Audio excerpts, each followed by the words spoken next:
હું કોઈ પણ પેજને વાયરલ કરી શકું છું અને હું આમનામ નથી કહેતો, હું તમને પ્રૂફ પણ દેખાડીશ. જો આ મારા ક્લાયન્ટ ડોક્ટર ખ્યાતિ Patel, 1,90,000 plus followers within 5 to 6 month. એક પેજમાં થાય ને તો એ તુક્કો, તો તમે જોજો ખાલી. Doctor Nisha Mavani, 50,000 plus followers within 5 to 6 month.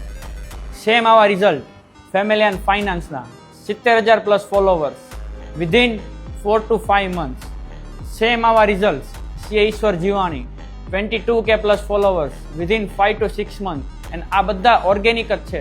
અને આટલા જ નથી, હજી જોવો તમે Physiofit 90,000 plus followers within 5 to 6 month. અને એ પણ ઓર્ગેનિક. સેમ આવા બીજા રિઝલ્ટ દેશી એક્સપોર્ટરનું page 45,000 plus followers in import export within 5 to 6 month. Same આવું પેજ પ્રિયાંશી સોશિયલ, 2 જ મહિના નથી થયા હજી અને 20,000 ફોલોઅર થવા આવ્યા છે. અને તમને થશે કે તમારા ફોલોઅર છે કે નહીં, તો આ મારું પેજ છે, 30,000 ફોલોઅર થઈ ગયા અને એ પણ વિધિન 3 મંથ્સ. હવે તમારે જો પર્સનલ બ્રાન્ડિંગ કરવી હોય તો આજે જ અમારો કોન્ટેક્ટ કરો. અને ગુજરાતમાં આના કરતાં બેસ્ટ રિઝલ્ટ જો કોઈની પાસે હોય તો મને આજે જ તે DM કરજો.